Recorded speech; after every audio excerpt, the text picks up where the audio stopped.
Consulta legal, buenas. ¿En qué le podemos ayudar? Buenas, mi nombre es Mariela. Llamaba porque quería saber si había Consulta algo que se pudiera legal, hacer con buenos un problema días, que lo tiene mi escuchamos. hermana. Aló, Es que ella le estuvo habla aquí casada y tiene 2 Guanacaste. hijas. Es que estoy Después se llamando porque es divorció que porque queríamos tuvo mudar. problemas Consulta con legal. ella. Buenos Y ella días, la es trataba para preguntar muy a ver mal. si me Aquí podría la Bueno, es ayudar que con ella un se golpe golpe. de renta.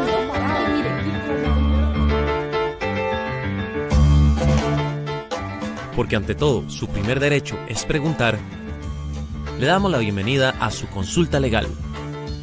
Respuestas precisas y gratuitas a sus dudas en materia legal.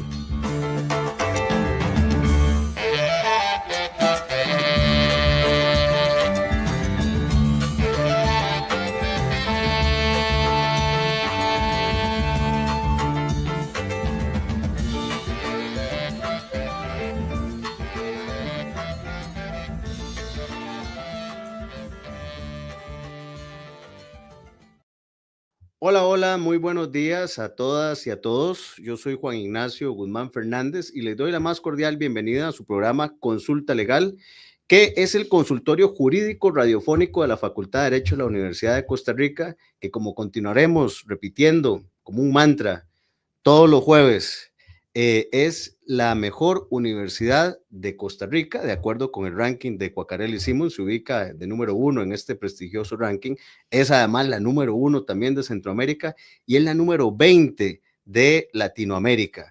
Esto siempre es importante recordarlo, sobre todo en momentos en donde en ocasiones hay quienes confunden el camino y en donde confunden los objetivos y los propósitos de nuestra universidad.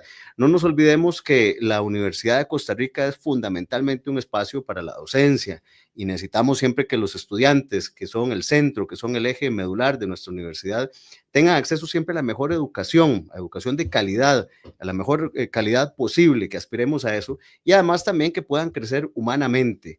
Y moralmente, económicamente, que todo eso se traduzca en algo que ha sido elemental para la universidad y en general para todo el sistema costarricense, que es esa movilidad social, que las personas puedan prosperar a lo largo de su vida y que la Universidad de Costa Rica se convierta en un eje. Entonces no perdamos tampoco de vista esa función académica y de investigación y de proyección social que tiene nuestra querida Universidad de Costa Rica y sobre todo aquellas personas que de repente la utilizan para realizar política o para intereses y propósitos personales. No nos olvidemos que lo más importante son nuestros estudiantes y lo más importante es también la investigación que se desarrolla, que constituye un pilar esencial para nuestro país.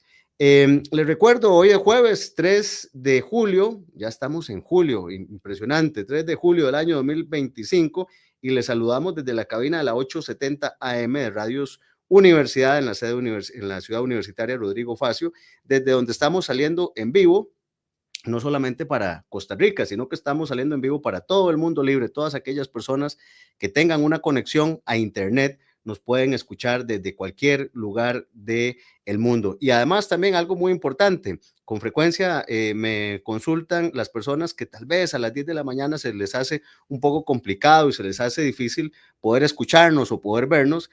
Todos nuestros programas quedan grabados en un repositorio que tiene la página de la Facultad de Derecho de la Universidad de Costa Rica, en donde pueden acceder no solamente a este programa, en donde vamos a abordar temas muy interesantes el día de hoy, sino que también pueden abordar a otros, a todos nuestros programas que hemos tenido en lo que yo llamo esta nueva temporada de Consulta Legal. Entonces, desde el mes de abril del 2024 han quedado todos nuestros programas grabados y los pueden acceder sin ningún tipo de restricción. Un tema importante es que esta semana se están realizando los exámenes finales en la Universidad de Costa Rica, así que no quiero desaprovechar la oportunidad para enviarle la mejor de las suertes a todos nuestros estudiantes, especialmente a aquellos que se han preparado a lo largo de todo el semestre y que esperemos que pueda concluir este proceso de una manera satisfactoria.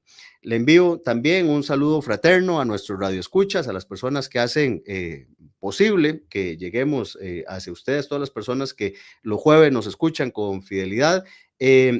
ya sea en Costa Rica, así como todas aquellas personas que nos han reportado, nos han mencionado que nos escuchan también desde otros lugares. Por ejemplo, tenemos muchos radioescuchas en Centroamérica, en Guatemala, en donde tenemos muy buenos amigos, en México tenemos también muy buenos amigos que nos escuchan con bastante frecuencia, en Argentina, en Alemania y en Francia también nos escuchan. Y vamos a seguir trabajando hasta que lleguemos a Santa Fe de Tierra Firme, a Macondo y a Comala. Les recuerdo que tenemos habilitada la línea telefónica de la radio a través de la cual nos pueden hacer llegar sus dudas, sus comentarios, siempre que estén naturalmente relacionados con el tema que se está abordando. Entonces nos pueden contactar al 2283-5279, pero también nos pueden hacer llegar sus consultas directamente al Facebook Live. Vamos a estar pendientes de atender esas consultas y evacuarlas oportunamente. Como decíamos, siempre que estén relacionadas con el fondo de nuestro tema del día de hoy. Le envío también un saludo muy especial y un agradecimiento muy especial a don Sebastián Torres, que está en los controles y que es quien hace posible que lleguemos hasta sus hogares, hasta sus dispositivos móviles y hasta sus computadoras, a donde sea que nos estén escuchando, gracias a nuestro productor, don Sebastián Torres.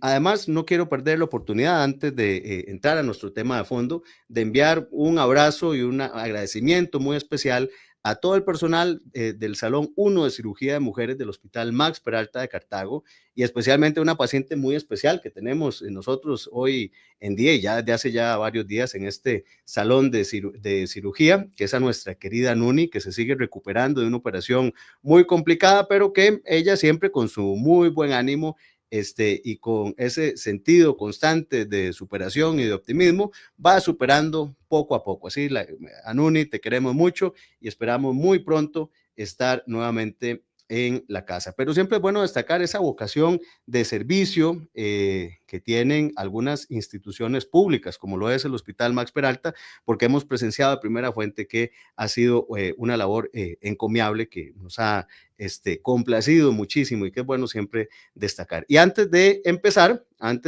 con nuestro tema de fondo y antes de presentarles el tema que vamos a abordar el día de hoy, tengo aquí conmigo a una queridísima, ¿cómo la podemos llamar? Una de mis personas favoritas en la vida, que es mi querida sobrina, mi vecina y además una aficionada del Club Sport Cartaginés. A veces también nos trae unos dolores de cabeza, ¿verdad? También. Y hoy nos va a estar acompañando durante toda esta hora aquí en la cabina de la 870, pero además que le quiere enviar un saludo a Nuni, ¿verdad, Paz? Perdón, primero, ¿cómo te llamas? Presentate para que te escuchen todos y todas. Guzmán Castro. Ajá, ¿y qué mensaje quieres enviar? ¿Qué quieres? Le quiero mandar saludos a Nuni y que quiero que se recupere pronto porque la extraño mucho. Ah, todos la extrañamos mucho, ¿verdad? ¿Y qué vamos a hacer apenas se recupere? Esté otra vez en la casa, ¿qué hacemos? Vamos a ver las vacas, ¿verdad? Sí. Nos comemos unos chicharrones. Sí. Ajá, ¿qué más? Ir al cine también, ¿verdad? Sí. Es una de las actividades favoritas de ustedes. Así que bueno, le enviamos un gran saludo a Nuni y a alguien más que le quieras enviar un saludo también, aprovechando que estás por acá y que nos están escuchando. A tía Yuya. Ajá, ¿y a dónde está tía Yuya? En Francia. ¿Y qué hace tía Yuya allá en Francia? Está trabajando. Ah, está trabajando, bueno, y enviarle un saludo también a tía Yuya. Hola tía Yuya, espero que un día de estos pueda ir a verte. O que venga ella, ¿verdad? Pero mejor vamos allá, más vacilón sería. Sí, bueno, vamos a dejar que Paz se ubique en su espacio, nos va a estar acompañando durante toda esta hora, mi querida sobrina. Y ahora sí, vamos a ver el tema de fondo del día de hoy. Hoy vamos a hablar de propiedad intelectual, que es un tema que reviste de una especialidad importante. Entonces, hoy vamos a abordar de una manera clara y accesible los principales aspectos de la propiedad intelectual. Se le conoce también como IP o IP, ¿verdad? Por sus siglas en inglés. Y es un tema esencial y fundamental para emprendedores, para profesionales, para estudiantes, todas aquellas personas que, como decíamos antes, son el eje de la universidad y en general para todo el público, todas aquellas personas que utilizamos regularmente marcas o que utilizamos de alguna manera algún distintivo, es importante este programa. Entonces vamos a discutir temas como la diferencia entre una marca y un nombre comercial, el proceso de registro de marcas, qué no se puede registrar, la importancia de clasificar y describir correctamente los signos distintivos, y también vamos a tratar otros derechos de propiedad intelectual como patentes, modelos de utilidad, diseños industriales, vamos a hablar de software, de derechos de autor, denominaciones geográficas, y además intentaremos explorar algunos aspectos prácticos como es la debida diligencia o el due diligence en propiedad intelectual en el contexto corporativo, la protección de testamentos y herencias, la importancia de cuidar las bases de datos y cómo las herramientas de inteligencia artificial pueden apoyar en la gestión de activos intangibles. Todo esto con un enfoque informativo, educativo y útil para entender cómo proteger y valorar las creaciones intelectuales en un mundo cada vez más digital y más competitivo. Y para hablarnos de estos temas nos acompaña una inmejorable invitada que es Paola Castro, que es abogada y notaria pública, licenciada en Derecho de la Universidad de Costa Rica, candidata a máster de Derechos Humanos y Derecho Comunitario, cuenta además con una formación especializada en propiedad intelectual por instituciones como Harvard, la Universidad de New Hampshire, la Universidad de California, Davis. Además, realizó estudios en diplomacia en la Academia Diplomática de Beijing, en China, y está certificada como mediadora, conciliadora y cibermediadora. Tiene además una sólida trayectoria tanto en el sector público como en el sector privado. Ha ocupado cargos en la Presidencia de la República, en el Ministerio de Comercio Exterior y en diversas organizaciones empresariales. Además, fue coordinadora regional de patentes y marcas en un reconocido bufete especializado en propiedad intelectual y además es fundadora de Castro IP Legal Boutique, donde se desempeña como socia directora. Y además es miembro activa de asociaciones como INTA, ACIPI, AIPI y la Asociación de Profesionales en Propiedad Intelectual de Costa Rica. Además de su vocación profesional, se define como una persona comprometida, apasionada por la innovación, el emprendimiento y los temas emergentes. Y además tengo que decirlo, Paola fue además mi compañera de la facultad, ahora lo estábamos comentando, durante 5 extensos años de la carrera, y no bastándole con eso, se convirtió también en mi cuñada y lo más importante, es la mamá de Paz, que es la criatura que nos acompaña hoy aquí en el estudio. Muy buenos días, Paola, y muchas gracias por atender la invitación del programa y acompañarnos a mí y a nuestros radioescuchas esta mañana de jueves. Bueno, no, muchas gracias, Ignacio, por invitarnos a Paz y a mí. Nachito, ¿verdad? Desde la U hace 25 años estábamos por estos lados. Así es. Y aquí seguimos, unos dando clases. Aquí estamos y no nos vamos. Aquí estamos y no nos vamos, nuestra querida universidad, la U, como le decimos, y esperamos que algún día Paz también estudie por acá, ¿verdad? En esta prestigiosa institución, que sin duda solo con estar aquí presente en Radio U y desde que me parqué en el parqueo, venía pensando en esos gloriosos años que tuvimos, en que aprendimos un montón, pero también nos divertimos un montón. Sí, yo creo que lo más rescatable, yo intento, sobre todo durante los primeros días de clases, compartir con los estudiantes.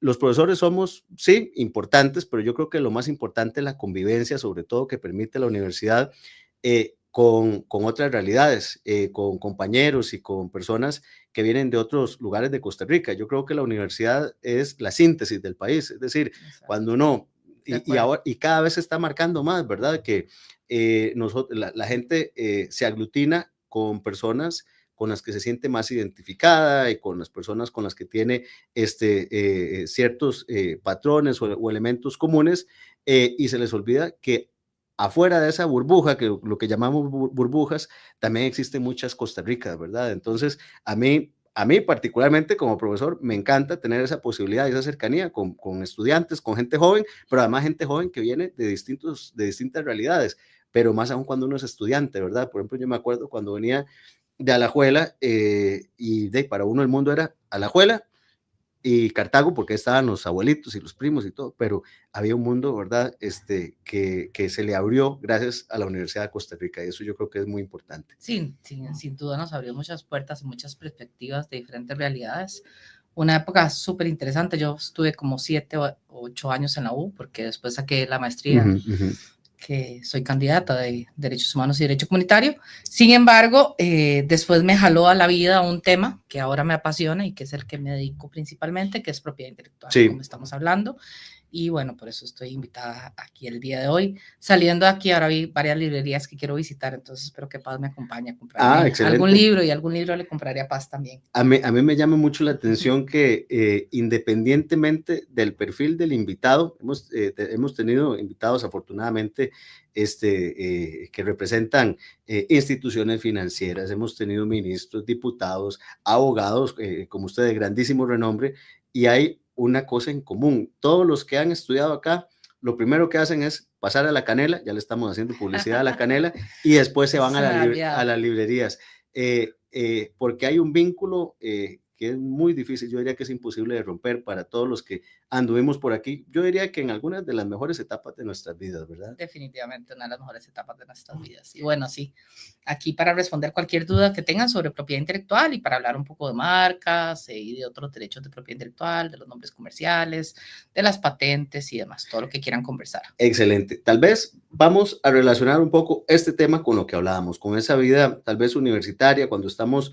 definiendo nuestras vocaciones, porque a veces inclusive los planes de estudio de las universidades y sobre todo de las facultades de Derecho a veces lucen muy acartonados, es decir, cuesta ver modificaciones sustanciales o cambios sustanciales de los años, por ejemplo, que nosotros estudiamos, que ya no son pocos, a, por ejemplo, los años en los que están estudiando las nuevas generaciones. Entonces, tal vez aquellas personas que no conocen muy bien o que están en ese proceso de definir qué es lo que más les gusta y en qué quieren, a qué quieren dedicar su vida dentro de esta carrera, me gustaría, y esto lo he hecho con algunos otros invitados e invitadas, ¿en qué momento inicia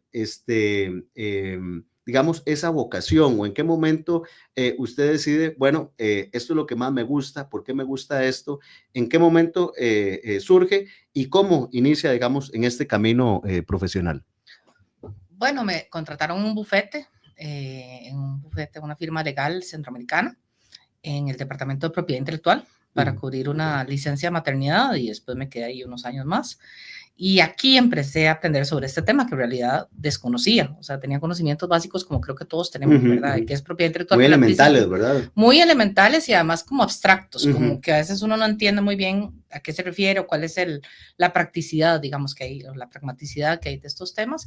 Entonces yo acepté el trabajo, ya había trabajado ahí como asistente, porque todos hacemos trabajo de asistente mientras estamos en la universidad, en otros temas más corporativos y demás, y acepté el reto y la verdad me encantó, o sea, me apasionó desde el día 1 que empecé con esto, ¿verdad? Y aquí sigo después de eso, porque entonces trabajé unos años allá, después volví al sector público porque me llamaron otra vez a trabajar en el sector público, salí del sector público y fundé mi propia firma ya hace más de 14 años y sigo trabajando en este tema que me apasiona porque además da una perspectiva global muy interesante. Yo, digamos, no solo me enfoco siempre en el ámbito costarricense, aunque claramente tengo varios clientes emprendedores y empresas y demás, pero también en el ámbito internacional porque es parte del mundo, ¿verdad? De la propiedad intelectual y hay que estar siempre actualizado. Sí, perdón. No, que es parte de lo que me gusta. Y que además, a como lucen las cosas, parece que se va a ir haciendo más necesario encontrar con regulaciones estrictas, no solo en los temas tal vez generales que nosotros conocemos, sino en asuntos que tal vez vamos a aprovechar el día de hoy para hablar, como lo es propiedad intelectual, ¿verdad? Por ejemplo, pero creo que es un área que va a tener un crecimiento enorme y donde eventualmente nuestros estudiantes y las personas que están todavía con esas curiosidades pueden encontrar un camino. Algo que hablábamos antes de entrar al aire, ¿en qué momento inicia, digamos, el derecho de la propiedad intelectual como tal? ¿En qué momento histórico de repente los empresarios, los emprendedores empiezan a darse cuenta que es importante empezar a proteger o a considerar aquellas ideas y los aportes derivados de la imaginación, de la creatividad, también como patrimonio, como parte del patrimonio de una empresa? Y a partir de qué momento podemos empezar a ubicar esos primeros atisbos de propiedad intelectual.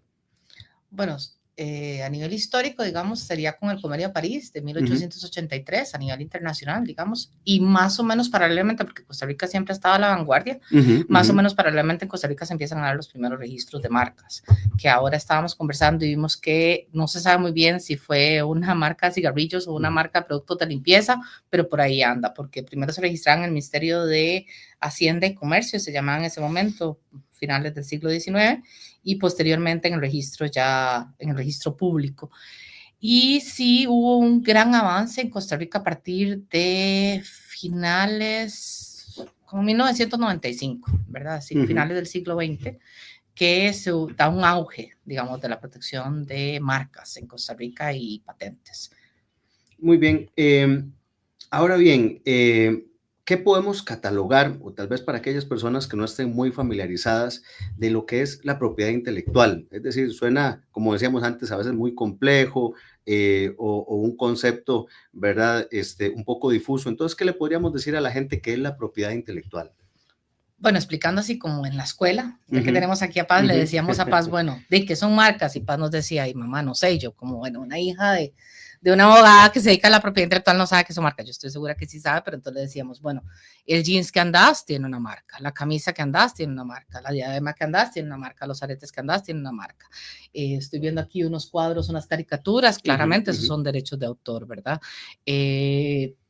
Todo lo que vemos, digamos, la botella que ando de agua, el escritorio que está aquí, la compu que tiene Ignacio, los programas de computación que tiene Ignacio, el software y demás, todo eso constituyen derechos de propiedad intelectual. Entonces, aunque pueda sonar un poco abstracto y sin duda viene de toda creación que venga del ser humano, ¿verdad? Que valga la redundancia, tiene que ser suficientemente creativa para ser sujeto de protección, que eso lo veremos después, porque hay cosas que queremos proteger como marcas que tal vez no se pueden proteger, o digamos algunas consultas que me hacen como, ok, ¿puedo proteger una receta? Bueno, no y sí y no, digamos, no la puedo registrar, pero puedo tener los medios para proteger una receta, por ejemplo, como el caso más famoso que hay, que es el de la Coca-Cola, ¿verdad? Que podemos hablar también de secretos industriales, que es muy interesante. Pero todo lo que vemos a nuestro alrededor en realidad son derechos de propiedad intelectual. Las obras que hacemos, los libros que escribimos, si hacemos un poema, si eventualmente hacemos una obra de arte y demás, todo esto van a ser derechos de propiedad intelectual que son sujetos a protección. No es una obligatoriedad, sin embargo, si yo me quiero proteger y proteger lo que yo he creado, es lo más pertinente buscar cuál es la protección adecuada para esto.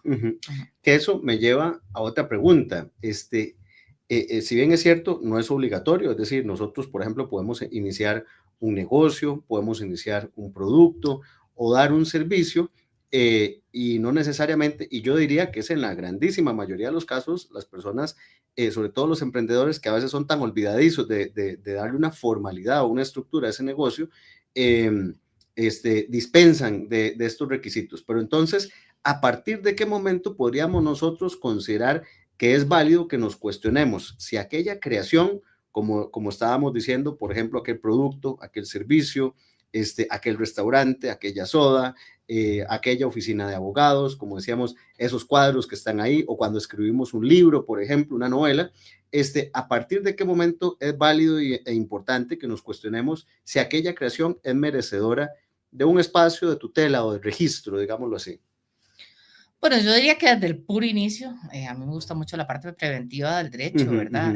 También por eso me hice mediadora y conciliadora. Yo diría que desde el puro inicio tenemos que contemplar varios aspectos. Por ejemplo, si es una marca, tenemos que contemplar el aspecto de que no esté registrada, que no estemos infringiendo el derecho de otra persona, ¿verdad? Porque a veces se me ocurre un nombre y me suena súper bonito y lo busqué en internet y de repente el dominio está disponible y entonces muchos clientes me llegan y me dicen, no, es que esa marca está disponible. Y yo, ¿está disponible a dónde? Y entonces me dicen, no, está disponible en internet, está disponible en Facebook, está disponible en redes sociales, está disponible como dominio. Perfecto, pero ¿estará disponible en Costa Rica? ¿Habrá alguna marca similar, verdad? Porque también hay una protección claramente, digamos, a productos similares o que alguien se quiera aprovechar del buen prestigio de una marca, ¿verdad? Entonces, yo diría que desde el inicio, por ejemplo, en el caso de marcas, sí sería desde el inicio, desde que estamos pensando en un nombre y lo estamos buscando, así como lo buscamos a ver si está el dominio disponible, así como buscamos a ver si está en Facebook, así es como buscamos si está en Instagram, podemos acercarnos a un profesional de propiedad intelectual y preguntarle, o al registro de la propiedad intelectual y preguntarle, bueno, me puede hacer una búsqueda a ver si la marca está disponible, ¿verdad? Entonces, estas búsquedas no son caras, ¿verdad? No vamos a hablar en este momento de precios, pero son bastante accesibles. Incluso también se pueden acercar al registro de la propiedad intelectual y hacer la búsqueda de ustedes mismos. Nosotros sí tenemos criterios muy especializados para hacerlos, ¿verdad? Fonéticos, gráficos, ideológicos y demás, que después podemos entrar a hablar de estos temas, pero siempre se pueden acercar, que además el registro de la propiedad intelectual, además de los edificios más bonitos que tiene el registro público, tiene un personal muy amable y muy atento, lo que hablábamos ahora de las instituciones públicas, ¿verdad? Que a veces están un poco desprestigiadas, sin embargo tienen un servicio excelente. Sí, y además, bueno, también vale la oportunidad porque el registro de la propiedad de Costa Rica cuesta encontrarse uno en otro país, una institución, digamos, tan confiable, es decir, en la que nosotros podamos apoyar tanto en nuestra práctica, en el ejercicio, sí, claro, digamos, liberal de nuestra profesión. Es decir, rara vez nosotros nos cuestionamos la información que recibimos del registro, y también me he encontrado con que el personal ha mejorado en los últimos años muchísimo. Es decir, el servicio que recibimos me parece, y coincido en que es muy bueno. Ahora bien, tal vez para zanjar de una vez esa diferencia que a veces nos trae algunas confusiones. ¿Cuál es la diferencia entre una marca y un nombre comercial, ¿verdad? ¿Y cuáles son las respectivas clases? Bueno, tal vez primero veamos cuál es la diferencia entre una marca y un nombre comercial. Hace mucho tiempo, cuando yo empecé a trabajar en esto, lo favorito a proteger, digamos, era los nombres comerciales, y todavía alguna gente lo tiene así. Ajá. Sin embargo, los nombres comerciales dependen de que exista un establecimiento comercial, y un establecimiento comercial es, tengo un local comercial y además tengo un rótulo afuera que identifica al local comercial, y además cuando lo registro, tengo la dirección siempre actualizada. Esto es súper importante, ¿verdad? Porque si no pueden ser sujetos a cancelación y demás, si no existe el local comercial como tal. Entonces, eso es un establecimiento comercial, es la clase 0. No en todos los países existe la protección de los nombres comerciales.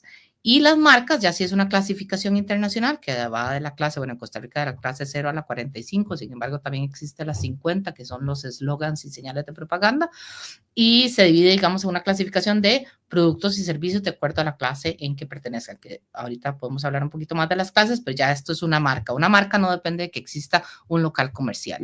Y entonces se convierten también en los sujetos de protección, a mi gusto, favoritos, ¿verdad? Porque no necesariamente en el mundo en que existimos los productos o servicios se venden en un local comercial. No es como hace unos años que era importantísimo tener una tienda y tener un rótulo y que la gente supiera dónde estoy y todo el tema del punto de venta, ¿verdad? Que se discutía antes en derecho comercial.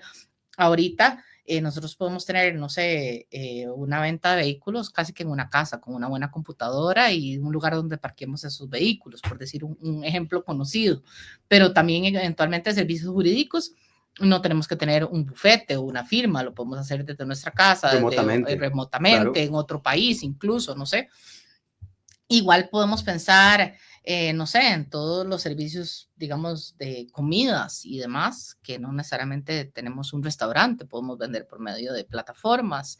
Entonces, ya no sé qué tan importante es que exista un nombre comercial o un local comercial, ¿verdad? Y sin embargo, se le sigue tomando muchísima importancia porque a veces son los favoritos, y si lo tenemos, me parece perfecto. La protección es bastante amplia porque además es una clase que es la 0, ¿verdad? Entonces, como es la 0, es una clase, una clasificación amplia, pero sí va a depender de que tengamos un rótulo, un establecimiento y que tengamos la dirección debidamente actualizada, porque si no, también nos podemos ver en problemas de que nos los cancelen, abogados especialistas en propiedad intelectual, que podemos ejercer el derecho de cancelación cualquiera, pero nosotros somos los que más lo hacemos.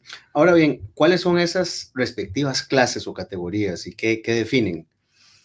Bueno, eso es muy interesante porque entonces, por ejemplo, no es lo mismo que yo tenga una marca para bicicletas que la tenga para, no sé, servicios dentales, por decir algo.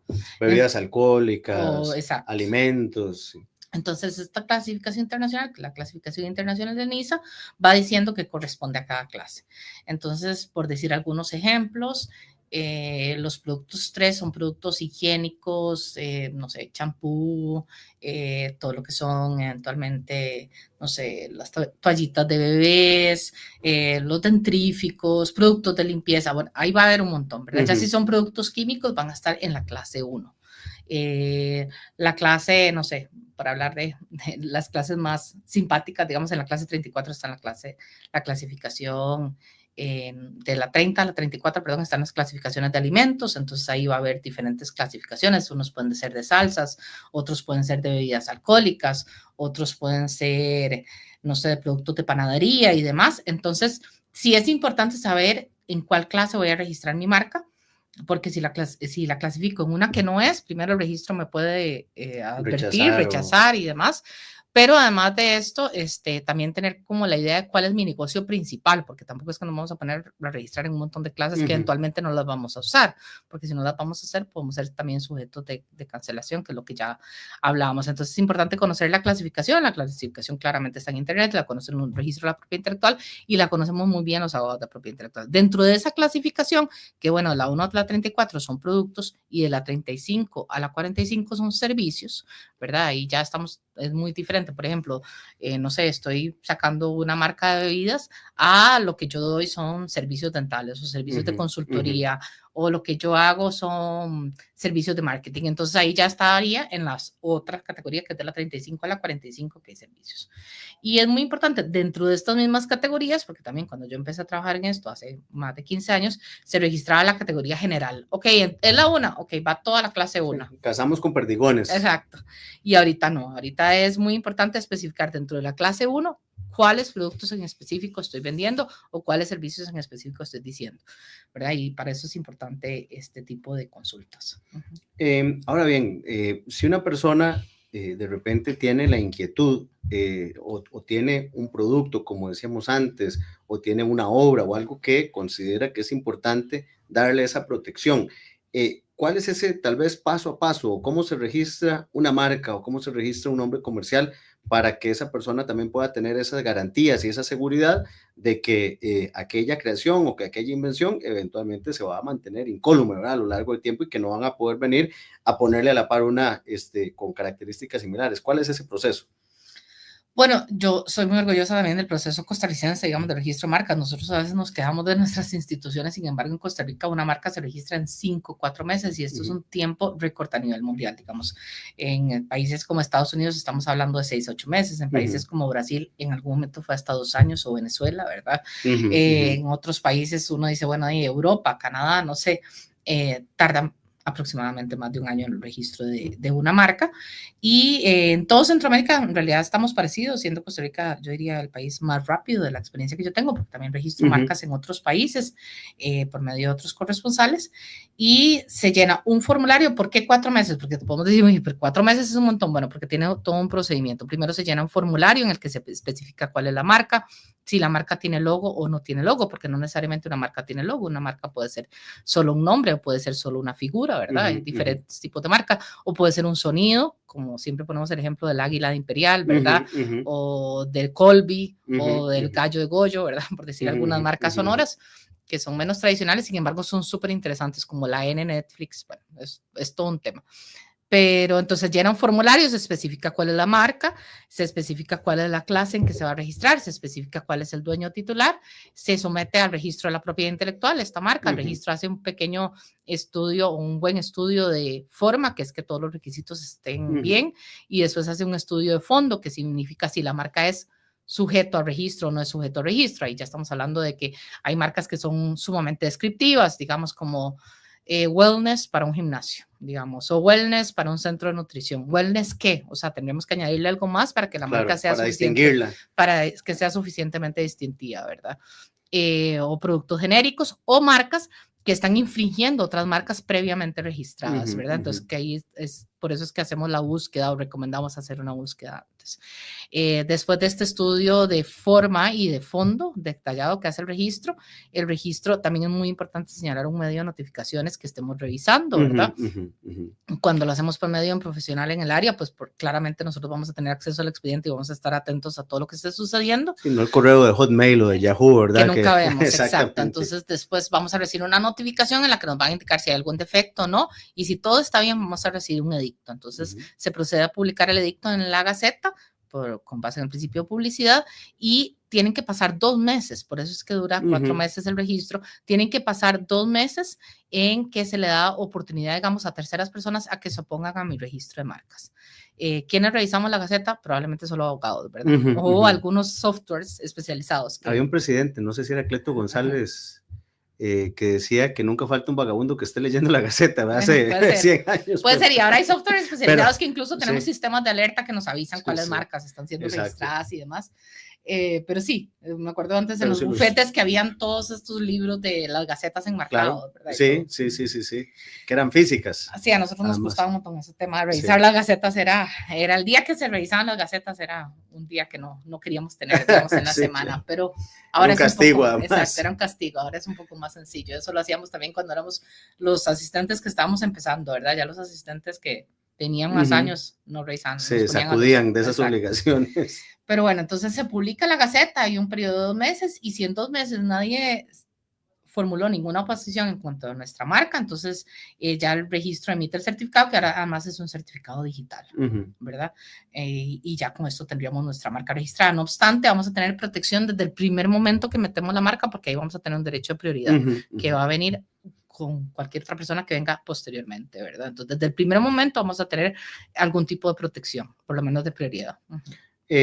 Ahora, ¿quién tiene esa obligación o ese derecho de registrar una marca? ¿El emprendedor, la empresa, un tercero? ¿Sobre quién recae, digamos, ese derecho? Sobre la persona que la crió. Digamos, cualquier obra sobre la persona que la crió. Y si es una empresa, digamos, eso es una pregunta muy interesante también que a veces me hagan, que me hacen, perdón, que dicen, bueno, es que yo importo productos, entonces yo voy a registrar la marca. No, perdón, si usted está importando los productos, la marca no es suya. Debería de alguna forma buscar protegerse por medio contractual y demás con la persona, con el fabricante de esos productos. Incluso podría proponerle a esta persona contratar abogados o usted mismo llevar a cabo el registro de la marca, pero sí siempre va a ser del titular, es decir, del creador o de la empresa creadora, ¿verdad? Lo demás ya son infracciones más bien de propiedad intelectual eventualmente. Ahora bien, ¿qué sucede en aquellos casos donde hay una persona, un individuo, un emprendedor, un empresario diligente que inscribe su marca y aún así viene un tercero, ¿verdad? Ya sea un vivillo o una persona que tal vez no conocía o no se informó de que ya esa marca estaba inscrita y se apropia de ella? Entonces, dicho de otra manera, cuando ofrece servicios o productos utilizando una imagen o una identificación similar a alguna que se haya registrado adecuadamente, ¿cuáles posibilidades tiene el titular de aquella marca, el dueño de aquella marca, para decirlo, digamos, en términos más concretos, para hacer valer aquellos derechos como titular de la marca? Bueno, hay diversos medios, desde los más conciliatorios, digamos, como son las cartas de cese de uso y las notificaciones de cese de uso que hacemos, que decimos, bueno, porque tal vez la persona no sabe que está infringiendo, ¿verdad? Entonces decimos, usted me está infringiendo. Una advertencia es eso, básicamente, ¿verdad? Usted está infringiendo un derecho.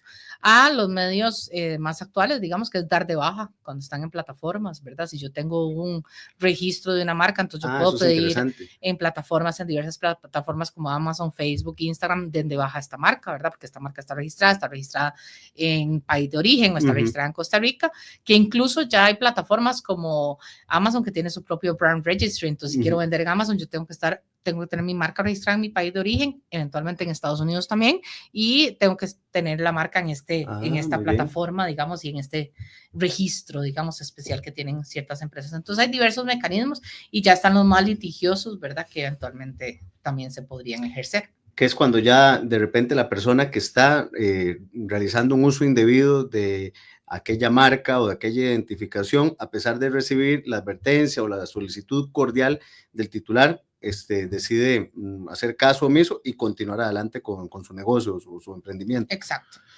Okay. De una forma ilegítima. Sí. Ahora bien, el otro día no, creo que fue el año pasado, lo conversábamos en una clase, si puede un empresario extranjero solicitar, por ejemplo, a un costarricense que cese el uso de una marca o distintivo porque este ya lo había registrado en su país de origen. Y esto lo hacíamos porque había, digamos, un caso, estos son los casos que eventualmente le llaman la atención a los estudiantes y también a uno un poco, ¿verdad? Que es, en Costa Rica tenemos algunos casos curiosos, por ejemplo, el caso que vimos este año de un supermercado, un abastecedor en el occidente, no sé si era en Palmares o en San Ramón, que se denominaba desde hace muchos años Super Mario. Entonces vino una gran corporación estadounidense y realizó, digamos, esas gestiones.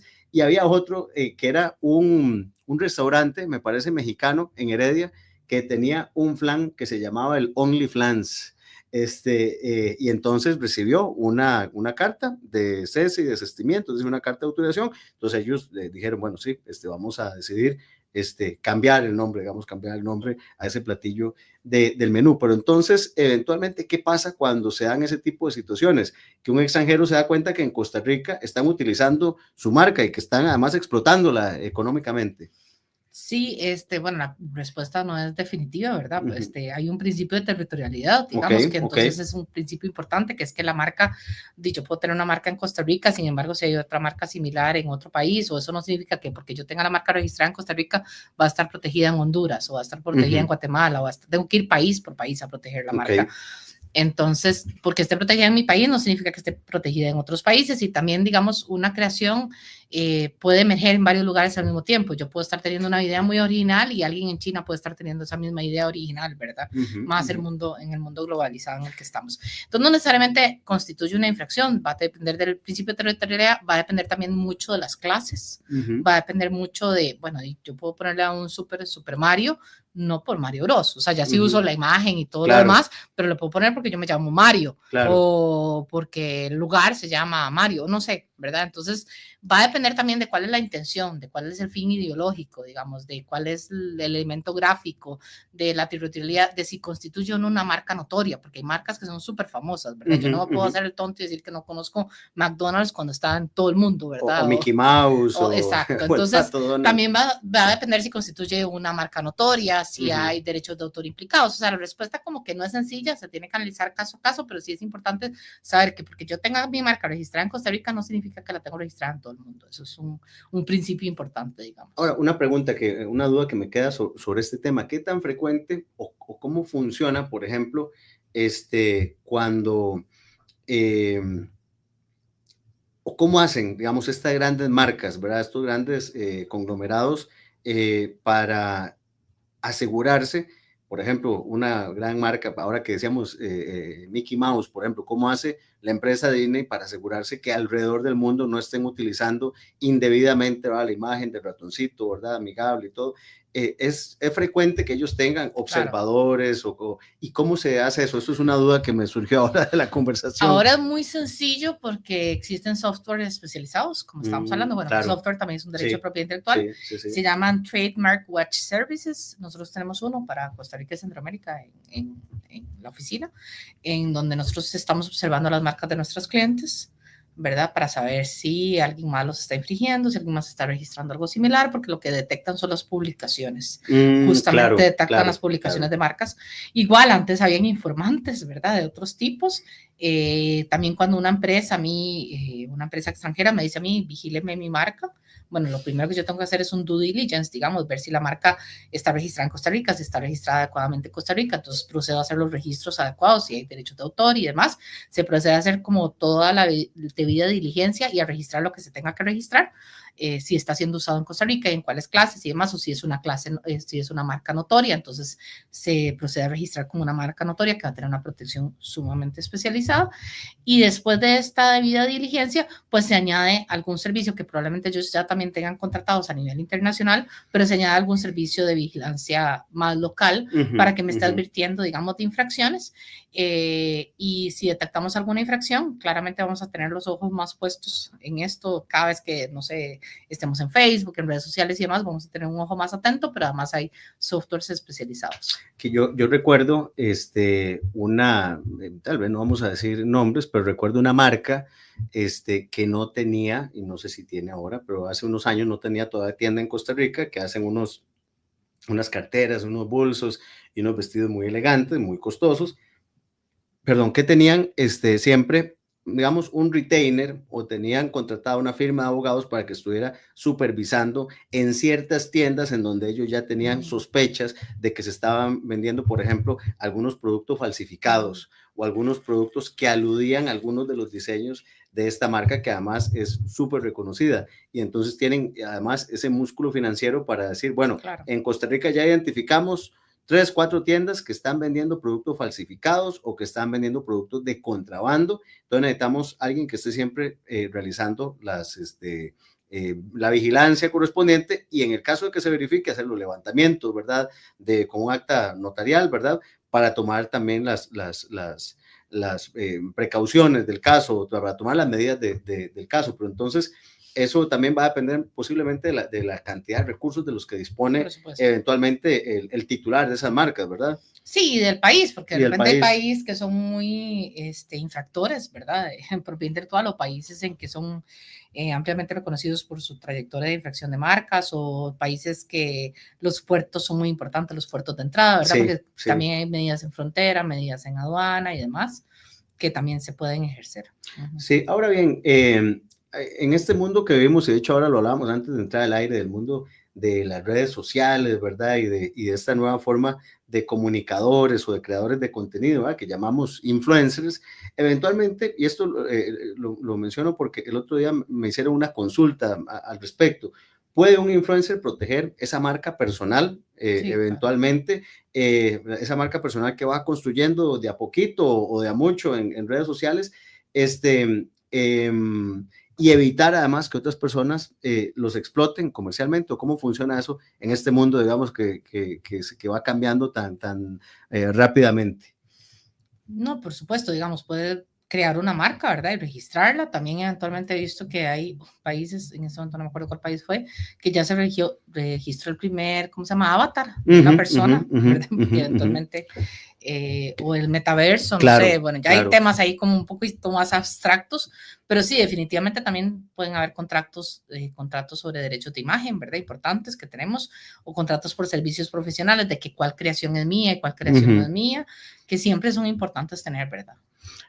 Ahora bien, el otro día conversábamos sobre algo que está también, volvemos al mundo de la moda, ¿verdad? Y al mundo de las confecciones textiles y de ese tipo de creaciones que son una industria multimillonaria, ¿verdad? Y hablábamos, por ejemplo, de cómo existen algunas marcas globales a las que se les ha criticado y cuestionado severamente porque utilizan algunos elementos culturales tradicionales en sus productos, y el problema es que además no le dan el reconocimiento ni la compensación correspondiente a las comunidades de origen, ¿verdad? Entonces, este fenómeno, lo que hablábamos de la apropiación cultural, ha generado un inmenso debate sobre todo en aquellos especialistas en propiedad intelectual, sobre los límites entre la apropiación de derechos de propiedad intelectual. Entonces, ¿cómo se podría eventualmente regular algo como esto, verdad? Recuerdo un caso que me parece, también no vamos a entrar a dar nombres porque además no recuerdo si era específicamente esta marca de tenis que había utilizado diseños o textiles o una continuidad, digamos, que es propia de la comunidad tarahumara en México, ¿verdad? Y creo que hay otras poblaciones de los pueblos originarios latinoamericanos que de repente se dan cuenta que sus creaciones y sus textiles, que para ellos tiene una importancia y representa parte de su cosmovisión, de ahí los ven en agua, ¿verdad? Los ven en una minifalda, los ven en una creación, ¿verdad? En un desfile de modas. Entonces, ¿de qué manera podría funcionar o qué se podría hacer para que también estas comunidades reciban ese reconocimiento y esa inclusive compensación por este uso al que no fueron consultados o al que no les pidieron, digamos, ningún tipo de consentimiento?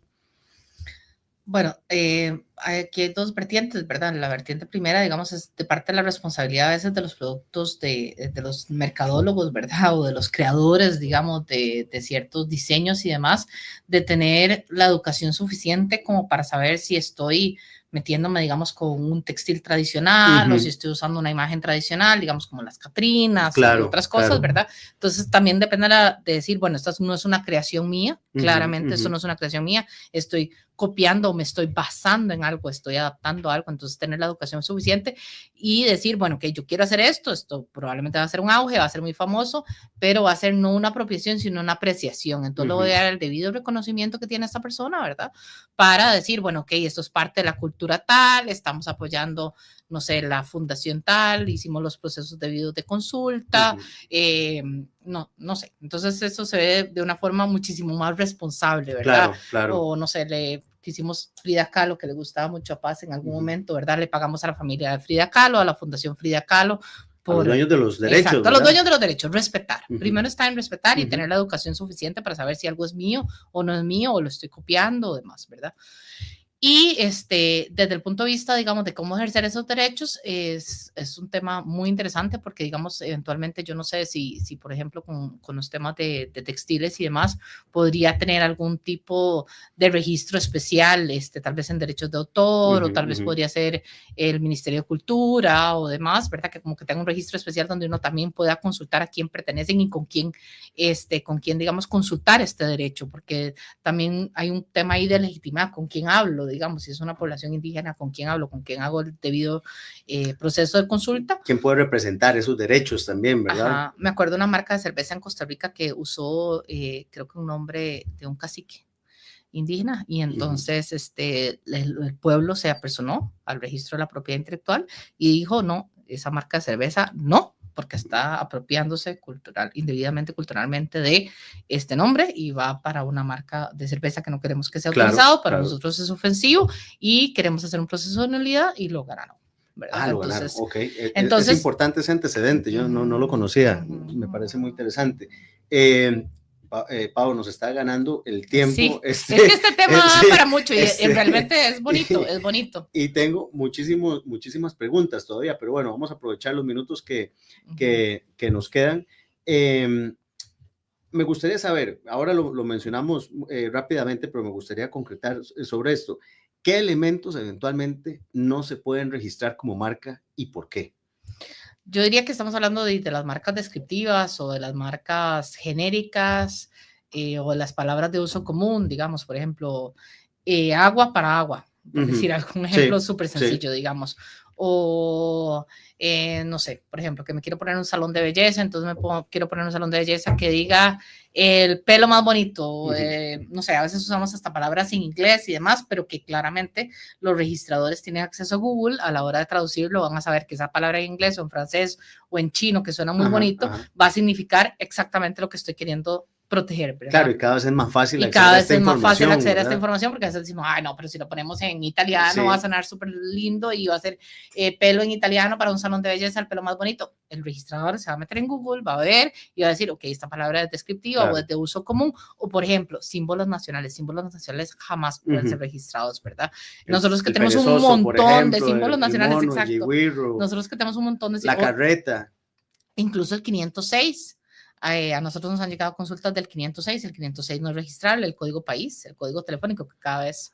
Pero se puede utilizar de alguna manera liberalmente, porque hay muchas... Cualquiera lo puede utilizar. Cualquiera lo puede utilizar, nadie lo puede registrar. Ese es el tema. Que es interesante porque el prefijo, digamos, telefónico, hace como que las personas se identifiquen, sí, el 506, ¿verdad? Yo lo he visto en bares, en restaurantes, en sodas, ¿verdad?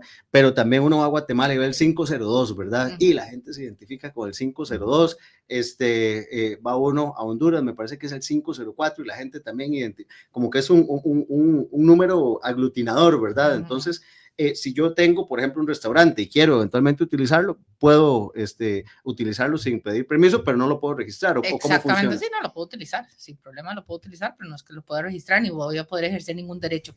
Ok, ahora bien, también se mencionó rápidamente, pero me gustaría que quedara bien claro, ¿verdad? ¿Qué es el principio de territorialidad en el registro de marcas y cómo influye en el país de origen o en el uso internacional. Ok, el principio de territorialidad es eso, que la marca está registrada en un territorio específico, digamos en Costa Rica, y eso no significa que está registrado a nivel internacional ni a nivel global, ¿verdad? Entonces, implicaciones específicas a nivel internacional del país de origen. El país de origen se usa mucho para el registro en Estados Unidos, que en el registro en Estados Unidos, si nosotros tenemos la marca registrada en nuestro país de origen, va a ser mucho más fácil acceder al registro, por ejemplo, en Estados Unidos. O el país de origen va a ser importante, por ejemplo, en plataformas como Amazon, que son globales. Entonces nosotros decimos, bueno, nosotros tenemos el registro en Costa Rica, entonces va a tener una protección especial en Costa Rica, el país de origen está protegido. Sin embargo, nos pueden pedir protección en otros niveles, por ejemplo, si la marca está protegida en Costa Rica, pero la vamos a usar en Estados Unidos, entonces también deberíamos de registrarla en Estados Unidos, ¿verdad? Aunque sean ventas online, ¿verdad? Que hay una clase específica para ventas online, que es una clase que a mí me gusta mucho registrar, que es la clase 35, que tiene una protección muy general, más allá que los nombres comerciales, que como decíamos antes es un local comercial, ¿verdad? Ok, hemos hablado sobre principalmente marca, nombre comercial, pero entonces, ¿qué otros derechos de propiedad intelectual es importante que conozcan los emprendedores, las empresas y todas aquellas personas que tienen esa curiosidad empresarial o de innovación, para que sepan que también eventualmente se pueden registrar y se pueden proteger? Bueno, todo lo que son derechos de autor, como estábamos hablando antes, ¿verdad? El software es un derecho de autor, de hecho. No siempre se protege porque hay que dar el código fuente. Esto no a todo el mundo le gusta, pero bueno, hay otras formas de hacerlo, como también el tema de los secretos industriales que hablábamos antes, de una receta muy específica o un know-how muy importante que yo tengo, digamos, un conocimiento muy importante que yo tengo sobre algo. También está todo el tema de las obras de arte, los libros, los poemas, los dibujos, los planos de un arquitecto, ¿verdad? Los planos de un arquitecto, todo lo que son patentes, digamos, que son fórmulas farmacéuticas. Muchas veces las patentes son fórmulas farmacéuticas. También puede ser, por ejemplo, una silla que tiene una funcionalidad especial que puede constituir un modelo industrial, ¿verdad? Un modelo de utilidad, perdón. También pueden ser diseños industriales, que son mejoras que le doy a partir de algún producto. Entonces, todo esto puede constituir derechos de propiedad intelectual. Y tal vez antes de irnos, porque se nos está agotando el tiempo, digamos, hubo un cambio regulatorio recientemente. ¿Qué implicaciones tiene la reciente reforma sobre sociedades? Creo que la comentábamos la semana pasada, de aquellas sociedades sin nombre. Es decir, hoy en día, debido a una nueva regulación, una nueva disposición, todas las sociedades que se constituyan a partir, me parece que empezó a regir en junio, todas esas sociedades que se constituyan no van a tener la posibilidad de contener una razón social, es decir, un nombre específico, un nombre corporativo. Van a tener únicamente el número de cédula. Entonces, ¿qué implicaciones tiene la reciente reforma sobre sociedades sin nombre en el ámbito de las marcas? Creo que es importante que hagamos una referencia, una alusión a este tema. Claro, como ahora para facturar, digamos, o para cualquier gestión administrativa nos vamos a llamar 301 Exacto. O 302. Horrible, me parece a mí, horrible. ¿Verdad? Resulta mucho más importante proteger nuestros derechos de propiedad intelectual como son las marcas, ¿verdad? A raíz de esto, para, no sé, para facturar, para mercadearnos, pero igual antes lo eran, igual antes, aunque tuviéramos una sociedad, eso no significaba que nuestra marca estuviera protegida. Claro. Nada más que ahora resulta un poquito más evidente, digo yo, ¿verdad? Entonces, probablemente es un tema administrativo de que ya hay demasiadas sociedades con demasiados nombres y ya resulta un poco complicado esto. Entonces, es por número, pero resulta mucho más importante ahora sí proteger nuestros derechos de propiedad intelectual como son las marcas. Pau, hemos llegado al final de nuestro programa. Muchas gracias por acompañarnos. Como decía, se me quedan un montón de temas, un montón de preguntas. Ahí podemos venir otro día. Eso iba a decir, vamos a comprometerla para que venga en otra con lo que más quieran escuchar, porque hay muchos temas. Claro, así que muchas gracias por compartir con nosotros y sobre todo con nuestros radioescuchas. Claro. Y además muchas gracias a Paz también por acompañarnos. Ojalá que Paz haya aprendido también. Sí, pusiste atención. No. Un mensaje, un saludo, Paz, para la gente que nos escucha. No, tampoco. Bueno, este fue su programa Consulta Legal, que es una producción de la Radio 870 y la Facultad de Derecho de la Universidad de Costa Rica. Agradecemos a todas aquellas personas que nos acompañaron y nos vemos el próximo jueves. Cuídense mucho y hasta la próxima. Esto fue